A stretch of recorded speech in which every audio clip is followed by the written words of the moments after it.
Bom, basicamente porque eu acho a observação principal do roteiro extremamente relevante, emocionalmente resonante, que tem uma aplicação enorme dentro da minha vida. E por todos os outros motivos também. Bom, apaixonados, então se vocês acompanham o canal há algum tempo, vocês já sabem que A Chegada, o filme de 2016, dirigido por Denis Villeneuve, estrelando Amy Adams, é um dos meus filmes favoritos de todos os tempos. Inclusive, ele é um dos pouquíssimos casos que eu consigo me lembrar de cabeça de filmes que superaram as minhas expectativas quando eu fui vê-los no cinema. Mas talvez vocês não saibam a história por detrás dessa minha tatuagem que eu tenho aqui no meu pulso esquerdo, que é um dos logogramas dos heptapods aí, ou seja, parte do alfabeto de uma raça alienígena que está em destaque aí dentro de A Chegada. Então vamos aqui a essa história e vamos, claro, por partes. O ano era 2016. Entre memes do Harambe e uma eleição americana extremamente tensa, temos aí uma Hollywood a todo vapor. Star Wars tinha acabado de voltar, não tinha dado tempo ainda das pessoas começarem a se odiar por opiniões relativas a essa saga. A Marvel também estava de vento em popa, lançando aí Capitão América Guerra Civil, que acabou sendo o campeão de bilheteria daquele ano, e a DC ainda nutria esperanças de termos aí um belíssimo universo compartilhado também nos cinemas com o DCU, com a chegada, claro, de Batman vs Superman, mas acaba que a Marta e o Doomsday atrapalharam um pouquinho nas pretensões, mas vamos esquecer dessa parte. Apesar disso tudo, o filme que eu tava mais esperando naquele ano tinha data de estreia marcada para 11 de novembro de 2016. Depois de dirigir os excepcionais Incêndios, Os Suspeitos e Sicário, e também o bom O Homem Duplicado, Denis Villeneuve, o diretor franco-canadense, que até hoje é um dos meus diretores favoritos, inclusive eu acho que na atualidade ele é o meu diretor favorito, ele tinha acabado de assumir um projeto de ficção científica, que é também um dos meus gêneros favoritos. Minha empolgação com esse filme, que evidentemente era A Chegada, só aumentou quando ele foi lançado no circuito de festivais, primeiro indo para Veneza, depois para Toronto, Rio de Janeiro, e ao longo desse circuito ele manteve a inacreditável marca de 100% de aprovação no Rotten Tomatoes, ou seja, todas as críticas que haviam sido escritas sobre o filme até aquele momento eram positivas. Então vocês podem imaginar como é que estava o meu desespero no final de outubro, quando a gente ainda não tinha uma data oficial para a chegada estrear no Brasil, mas felizmente essa minha angústia durou só alguns dias, porque tivemos a data anunciada aí de 24 de novembro como sendo o lançamento oficial, o que era 2 semanas depois do lançamento americano, mas dos males o menor. Afinal, a gente não estava tratando com um blockbuster aqui, então não seria muito difícil assim fugir dos spoilers. A primeira coisa que agregou muito na minha experiência, entretanto, veio antes desse lançamento. Na verdade, tivemos 2 sessões de A Chegada aqui em Belo Horizonte, que foram aquelas sessões de estreia antecipada, e elas ocorreram nos dias 19 e 20 de novembro, as duas às 22 horas. Então, eu tinha ali uma chance de ver esse filme que eu estava super empolgado para assistir antes do seu lançamento de fato, e olha que eu nem frequentava ainda as queridíssimas cabines de imprensa, inclusive saudades. Né, coronavírus tá osso. Não foi a coisa mais fácil do mundo convencer a Camila a me acompanhar nesse programa, afinal a gente tinha o aniversário de uma amiga muito querida no mesmo dia e o YouTube não era exatamente um belo argumento, dado que eu tinha 300 inscritos naquele momento, mas felizmente o aniversário em questão era só um pré ou esquenta, dependendo da parte que você tá no país, para um evento que a gente não iria comparecer. Então a Camila, observando a minha evidente empolgação para assistir A Chegada, fez esse favor para mim e a gente foi lá no sábado, dia 20 de novembro, assistir a esse belíssimo filme, então muito obrigado, amor. E claro, nessa história toda a gente nem chegou no filme em si, então senta que lá vem a história, eu vou explicar pra vocês o porquê eu amo tanto A Chegada, a ponto inclusive de te trazer uma marca desse filme diretamente aqui no meu corpo. Como é o caso da maior parte das vezes em que fui surpreendido por um filme nos cinemas, entrei na sala de chegada sem saber muito sobre o filme, além, claro, da sua reputação e de quem era o seu diretor. Afinal, eu estava esperando talvez alguma coisa mais no sentido de Independence Day ou No Limite da Manhã, um filme de ficção científica que tivesse, claro, personagens muito bem desenvolvidos, algumas surpresas ao longo do roteiro, mas tivesse bastante ação ao longo da sua duração. Em contraste a isso, A Chegada começa com um trecho de aparentes flashbacks envolvendo a Dra. Louise Banks e a sua filha. Notamos uma casa em frente à água que é apresentada como um ambiente claramente habitado por várias pessoas e acompanhamos durante a montagem a vida inteira da filha de Louise, mostrando desde a infância da garota até a sua prematura morte. De acordo com a própria personagem, esse foi o fim, mas ela não acreditava mais tanto assim em fins ou começos. Ela então nos diz que há dias que nos definem além da nossa vida, como o dia em que eles chegaram. E essa frase realmente é bastante profética, né? Inclusive na vida do canal Abaixo da Crítica, afinal, esse filme foi um dos que mais me impulsionou aí para absorver novos conhecimentos de cinema, para me tornar um crítico de cinema. Inclusive, o primeiro vídeo que teve mais sucesso aqui no canal Abaixo da Crítica foi justamente o explicado de A Chegada. Após a montagem, acompanhamos um dia na vida da PhD em Linguística Louise Banks, que tem sua aula sobre língua portuguesa interrompida por um súbito caos. A abordagem intimista de A Chegada já começa a subverter as expectativas a partir dessa primeira cena, ou segunda, se você contar a montagem. Enquanto muitos filmes aproveitariam essa oportunidade para demonstrar seus robustos efeitos especiais em uma cena de invasão, com naves alienígenas para todo lado, explosões, tiro, porrada e bomba, ou trariam uma montanha de exposição através de um diálogo entre personagens no programa de TV, A Chegada usa esse momento para nos aproximar da protagonista. Primeiro, sem que nada nos seja dito diretamente, podemos observar que ela é uma professora de línguas em uma universidade. Segundo, o que importa aqui são apenas duas coisas: as reações e os sons. A câmera do cinematógrafo Bradford Young sempre está muito próxima à ação, próxima ao sujeito em foco, trazendo uma proximidade tanto física quanto metafórica com os personagens. Ao invés de vermos OVNIs ou caos nas ruas, temos um lento zoom focado na reação da nossa protagonista. E é aí que vemos o que importa dentro dessa narrativa específica. Vamos acompanhar a história da Louise Banks, não necessariamente uma história de invasão alienígena. Ao invés de escalar a atenção com imagens, Denis Villeneuve escolhe utilizar sons. Primeiro, os celulares dos alunos que estavam na sala de aula e não nos corredores da universidade. Depois, de uma sirene de evacuação. Em seguida, segue o barulho de jatos de combate sobrevoando a universidade, possivelmente para combater uma ameaça iminente. O escopo da ameaça aqui já estava estabelecido, seu contexto ficando cada vez mais claro e tenso, mas por enquanto o filme nada parecia com Independence Day ou com O Limite do Amanhã. Os sons em seguida seguem se empilhando, buzinas, alarmes, sirenes, mas a doutora Louise apenas se dirige calmamente até o seu carro. Tudo isso acompanhado em planos longos, com uma única câmera, sem cortes. Nesse momento, outra coisa que fica clara é a divulgação das informações. O público descobrirá o que está acontecendo em conjunto com os personagens. Nós não sabemos mais do que os nossos protagonistas e nem os nossos protagonistas sabem muito mais do que o próprio público. A tomada por detrás do carro da professora, obstruída por um vidro cheio de reflexos, já indica que no momento não há clareza sobre nada, o que é ecoado pelo discurso que ouvimos até aqui nas notícias. O propósito de todo diálogo até aqui não é de nos dar respostas, mas sim de oferecer perguntas interessantes ao público. Quem são os alienígenas? De onde eles vieram? Qual é o objetivo deles? Por que temos aqui 12 naves? Etc. Também acho muito legal que A Chegada é um filme de contrastes. A casa da Louise ilustra isso muito bem, sendo espaçosa, silenciosa, isolada. É um contraste fortíssimo com tudo que a gente viu até o momento, com todo o caos que está presente. E claro, também é um contraste com a montagem inicial em que a gente via a mesma casa cheia de vida. De certa forma, entretanto, a casa é congruente com o momento da personagem que está tentando se distanciar da sociedade, que calmamente vai até o seu carro de estacionamento apesar de uma invasão alienígena, uma pessoa que está se recuperando de um evento traumático no seu passado, possivelmente a morte da sua filha. Na cena seguinte temos algo curioso. Apesar de uma invasão alienígena em grande escala, nossa protagonista segue aparentemente sem fortes reações, voltando ao trabalho no dia seguinte. Dessa vez, entretanto, não há absolutamente ninguém na universidade para recebê-la. A cena seguinte, mais uma vez, traz a exposição de uma forma altamente eficiente. Em um só diálogo, descobrimos que a doutora Louise é uma das melhores tradutoras do mundo, que ela não tem uma relação muito amigável com os militares, mas ainda assim, ela é a candidata ideal para auxiliar o mundo nessa crise, porque ela ainda tem as permissões necessárias de segurança. E claro, a gente também aprende aqui que as naves, de fato, têm vida alienígena dentro delas, que há aliens aqui no meio do filme. Essa também é a primeira vez que vemos a nossa protagonista empolgada com alguma coisa, nesse caso específico com a possibilidade de interagir com os alienígenas. Outro ponto que eu acho muito interessante é como a tradutora convence o Coronel Weber de levá-la até os alienígenas, depois de uma aparente recusa por parte aí do chefe da operação militar. Ela pede para que o coronel pergunte ao outro tradutor que está cotado para o mesmo trabalho, para ele dizer qual é a palavra do sânscrito, que significa guerra, e também dar o significado dela, dar uma tradução para essa palavra até a língua inglesa. Na cena seguinte, vemos que a estratégia de Louise deu certo porque o Coronel Weber chega na casa dela de helicóptero e revela que o tradutor em questão disse que a palavra era gaveste e que gaveste significava uma discordância. Louise diz por sua vez que gaveste na verdade é o desejo por mais vacas. A diferença entre as duas respostas é simples, apenas uma delas traz qualquer tipo de contexto em relação ao que foi dito. Logo, apenas uma delas teria qualquer utilidade para determinar o objetivo de alguém ao usar uma palavra. Sutilezas como essa são dos meus pontos preferidos de A Chegada. Tudo aqui tem um propósito, e ele nem sempre é imediatamente claro para o público. O estilo visual do Denis Villeneuve também não passa despercebido nesse final de primeiro ato. Temos aqui suas características tomadas longas, trazendo um pouco do contexto de onde os personagens estão e para onde eles vão.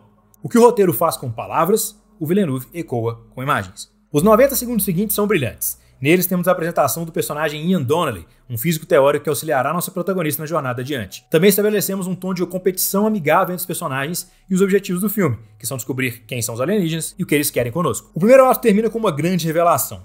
Depois de passarmos pela névoa do desconhecido, temos a primeira imagem clara do que estamos lidando, uma icônica tomada aérea da Casca, uma das 12 naves alienígenas chegarem na Terra. Então deixa eu explicar melhor aqui o que exatamente me surpreendeu na abordagem do filme.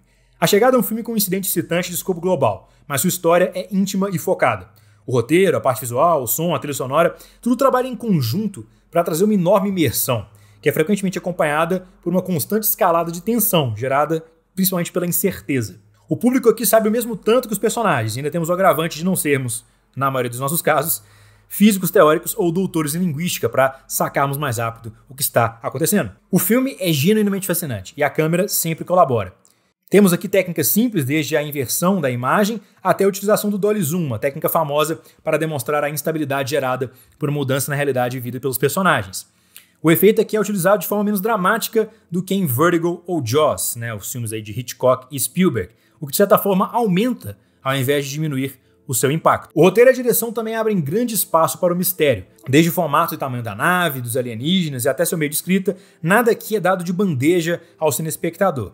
Mesmo quando há uma montagem de exposição no meio do filme, nenhuma das perguntas principais levantadas pelo Coronel Weber é facilmente respondida. Aqui a gente tem nenhuma explicação do porquê os cientistas sempre levarem um pássaro para dentro da câmara em frente aos heptapods. Isso não importa necessariamente, até porque a função narrativa do pássaro é bem mais importante do que um mero uso pragmático, mas ela realmente ilustra como as coisas estão chegadas com um propósito e ele nem sempre está claro para o público assistindo. Essa questão do pássaro também é uma das muitas pistas utilizadas para fazer o foreshadowing do brilhante plot twist de A Chegada, e aí chegamos à parte 3, que é a virada.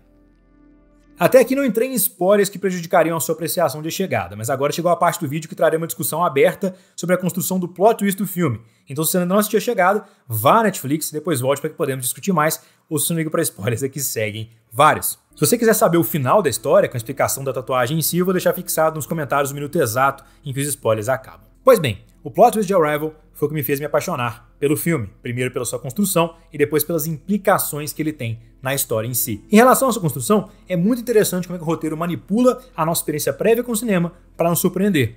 O papel da edição é fundamental nesse aspecto. Ao abrir o filme com uma montagem demonstrando a vida e a morte de Hannah, a filha da protagonista Louise, em seguida trazer a Louise solteira e solitária, a gente parte do princípio que a montagem inicial seria composta de flashbacks, de momentos do passado. Isso seria uma proposta perfeitamente razoável, na medida que inúmeros filmes usam exatamente esse recurso para se aprofundarem nas motivações e construção de seu personagem principal. Cidadão Kane, por exemplo, de 1941, foi um dos primeiros filmes a contar com o mecanismo dos flashbacks como um ponto fundamental na sua estrutura, então realmente é uma questão bem antiga nos cinemas. Temos inclusive filmes inteiros que são trazidos com esse único propósito, que são os famigerados prelúdios. Desde Poderoso Chefão 2 até Solo, uma história Star Wars, temos múltiplos exemplos de grande notoriedade de filmes nesse estilo. O que acontece em A Chegada, no entanto, não se trata de um flashback, se aproximando muito mais de um recurso conhecido como in medias res. Não sei qual seria a tradução dada pela Dra. Louise Banks para esse termo, mas basicamente in medias res significa no meio das coisas, é uma expressão em latim. A sua aplicação no meio literário e cinematográfico é bem popular, consistindo basicamente em uma história que começa em algum ponto da segunda metade do segundo ato ou já no terceiro ato, retornando ao passado depois de uma situação que geralmente cria alguma tensão no público. Então pensa aqui em Missão Impossível 3, no primeiro episódio de Breaking Bad, ou até mesmo em Forrest Gump. É uma história que começa no final, volta para o início e depois chega naquele ponto em que a história começou, te dando alguma surpresa geralmente. O que é tão legal em A Chegada é que o filme nos manipula ao mostrar momentos futuros do filme em uma formatação que geralmente é usada para mostrar momentos do passado, e quando eu digo geralmente são 99% dos casos. E estranhamente, o filme nem é tão sutil assim na sua abordagem. A partir dos 50 minutos de filme, o diretor Denis Villeneuve nos propicia múltiplas oportunidades para descobrir o twist, mas sempre deixa um toque de ambiguidade forte bastante para que o público assuma que as cenas trazidas são flashbacks. Voltando ao pássaro sem aparentemente propósito prático, repare como ele já aparece nessa cena de maneira razoavelmente explícita, o que entregaria o twist do filme até certo ponto. Mas nossas concepções prévias são tão fortes que não basta só uma revelação chocante para que o público entenda o plot twist, como é que ele funciona dentro da narrativa. Não é o caso, por exemplo, com o momento Eu Sou o Seu Pai de Star Wars. Não, o filme precisa, sem revelar o que está acontecendo, explicar como o plot twist é possível. Para isso ele também utiliza cenas que são interpretadas pelo público como sonhos da nossa protagonista. A mais importante dessas cenas talvez seja quando o Luiz está discutindo com o Ian sobre a teoria de Sapir-Whorf, que postula que nossa percepção do mundo e comportamento são diretamente afetados pela língua que estamos falando naquele momento. É curioso como a edição dessa cena em específico teve que ser colocada como uma sequência de sonho, pois ela quebra uma série de regras e princípios do cinema. Depois, pesquisando sobre o filme, eu descobri que basicamente se tratava de uma tentativa do diretor Denis Villeneuve de consertar alguns errinhos aí de umas falhas de gravação. Então aqui não importa a regra dos 180 graus, a continuidade de linhas de olhar e nem a congruência do texto em si. Ao retratar esse momento como um possível sonho, o diretor consegue alcançar a impressão de intencionalidade, que milagrosamente não passa só despercebida, mas também se encaixa perfeitamente no twist do filme em si. Outro ponto extremamente necessário para que o twist funcione é a atuação da Amy Adams. Suas reações aos flashbacks demonstram perfeitamente o misto de confusão e dúvida que surgiria em um de nós se subitamente começássemos a ter visões do nosso próprio futuro. Tudo aqui tem uma vibe de: será que eu tô ficando maluca?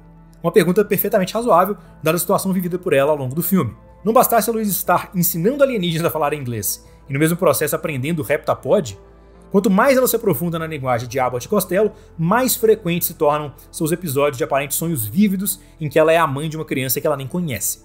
Apesar de tudo isso, o momento que minha ficha caiu vem aos 84 anos de filme, o jogo de soma não zero. Basicamente, esse é o primeiro momento em que temos uma correspondência direta entre os supostos flashbacks e o presente. É o momento em que a edição adota uma postura mais linear, que a ambiguidade é substituída pelo primeiro momento de clareza. Aqui ainda não está claro se as cenas estão no passado ou no futuro, mas elas claramente interagem. As cenas a partir desse momento são as inevitáveis conclusões daquilo que foi estabelecido anteriormente. A pergunta principal do filme, por exemplo, é respondida, com o Costello, que tem uma aparência ainda mais bizarra do que é observada parcialmente ao longo do filme, explicando que o propósito da chegada dos heptapods na Terra era dar aos humanos a ferramenta necessária para que os humanos ajudassem os heptapods daqui a 3.000 anos. Temos também a explicação de que esses peculiares alienígenas percebem o tempo de forma não linear e que sua estranha linguagem de símbolos é a chave de uma espécie de viagem no tempo. E finalmente chegamos a uma resolução pacífica, com todos os países que possuíam visitantes colaborando para finalizar o quebra-cabeças que daria muito poder para a humanidade, especialmente muito poder para Louise Banks. Dito tudo isso, muitas pessoas me perguntaram ao longo dos anos se a viagem no tempo de A Chegada faz algum sentido, dado o aparente paradoxo de causalidade no clímax do filme quando a doutora Louise Banks está conversando com o general Cheng. Na maior parte das vezes, minha resposta foi que esse não era o ponto. Qual seria o ponto, então? Bom, a mensagem do filme é encapsulada pela pergunta que a nossa protagonista faz a Ian no fim do terceiro ato. Se você pudesse ver a sua vida inteira do início ao fim, você mudaria acontecimentos? Curiosamente, a resposta do Ian é inicialmente a mesma da Louise, mesmo que a decisão de Louise acabe por levar à separação dos dois no futuro. Apesar de saber que sua filha eventualmente morreria por uma doença rara, Louise escolhe tê-la. O amor gerado por ela, mesmo que efêmero, e o impacto que Hannah tem no mundo, mesmo que pequeno, são, na visão de Louise, maiores que o sofrimento da Hannah nunca nascer. O impacto filosófico dessa questão já foi discutido inúmeras vezes. Apesar de todo o sofrimento, existir é melhor do que a alternativa. Essa conclusão é um soco na cara do niilismo e do cinicismo cada vez mais presentes na humanidade desde o século XIX. Essa escolha reflete algo que acredito profundamente, que já foi tema de outras das minhas tatuagens.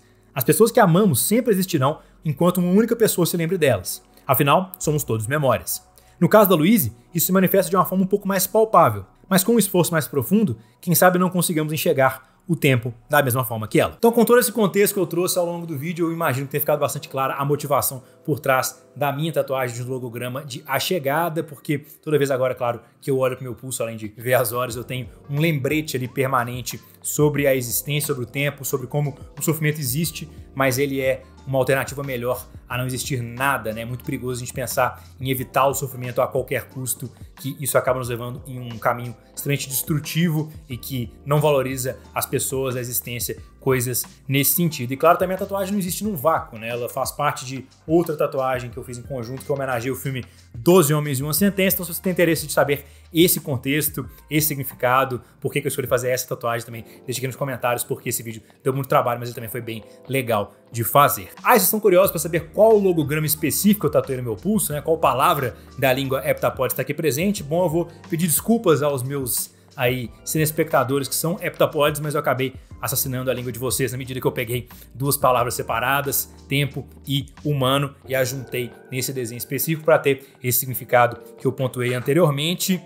Mas assim, se você pegar no filme em si, o logograma que mais parece com a minha tatuagem é o que fala que o Abbott está em processo de morte. Então, esse vídeo aqui vai dedicado ao Abbott, que se sacrificou bravamente pela Louise, pelo Ian, para salvar a humanidade. Então, Meus parabéns aí, Abbott, você mereceu uma tatuagem no meu pulso pelos seus feitos heróicos. Descanse em paz. Mas então, se espectadores do vídeo, clica no marcador para se inscrever no canal, se tornem apaixonados ou apaixonáticas em fazer parte da crítica. E claro, nesse vídeo em específico, fazer um pedido para você que é fã do canal Abaixo da Crítica, compartilhe esse vídeo aqui com alguém que vai gostar. Esse vídeo deu muito trabalho, foi muito legal de fazer, mas eu tenho certeza que você aí vai fazer uma grande diferença compartilhando ele com alguém que também tem interesse em achegada, em cinema, em tatuagem, ou um pouquinho disso tudo. Então esse é o YouTube, até a próxima.